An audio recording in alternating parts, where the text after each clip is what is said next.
अस्सलाम वालेकुम। डॉक्टर अमजद जी, मैं अपना यूट्यूब चैनल और पाकिस्तान तहरीक इंसाफ सोशल मीडिया की तरफ से हाजिर है। इस वक्त लाहौर के MPA मारूफ MPA शबीर गुजर साहब हमारे पास मौजूद हैं। पाकिस्तान तहरीक इंसाफ के चेयरमैन कप्तान के बिल्कुल गेट के सामने इन्होंने पहरा दे रखा है कप्तान की गिरफ्तारी को रोकने के लिए। तो इनसे पूछते हैं कि कप्तान को गिरफ्तार करना चाह रहे हैं, गवर्नमेंट चाह रही है, तो आप क्या कहना चाहेंगे? अल्लाह के हुक्म से जितनी देर हम जिंदा उतनी देर तो नहीं गिरफ्तार होने देते। हमें पहले मारेंगे, फिर मार के फिर ही गिरफ्तार कर सकते हैं।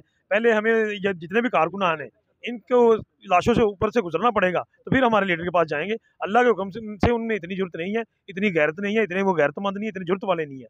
वो सिर्फ बुजदिल लोग हैं, बुजदिलाना हरकतें कर रहे हैं, होचे हथकंडे बना रहे हैं। आए अवाम में निकले, इलेक्शन कर लड़े, मुकाबला करें, मुकाबला करके देख लें अवाम किसके साथ है, उनको पता चल जाएगा। अच्छा, फवाद चौधरी को गिरफ्तार किया गया है इस बुनियाद पर कि मुंशी कहा गया है, जबकि निगरान वज़ीर आला लगाया गया जो साहबा का गुस्ताख है, उन पे पर्चा भी है।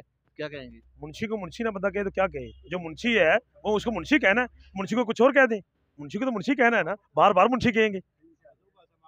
अच्छा, ये बताएं कि जो ये लोगों के अंदर बहुत ज़्यादा जज्बा हम देख रहे हैं यहाँ पर, तो लाहौरियों के अंदर कैसा जज्बा है यहाँ? लाहौरियों में, पूरे पाकिस्तान में, पूरे पंजाब में, चारों सूबों में, पूरे पाकिस्तान की आवाम खान साहब के शाना बिशाना है। देखें ये पिछले 5 दिन से कैसे ना इनको ठंड लग रही है, ना इनको भूख लग रही है, ना इनको प्यास लग रही है, अपने खां के साथ खड़े हैं। जी, बहुत मेहरबानी, बहुत शुक्रिया आपका।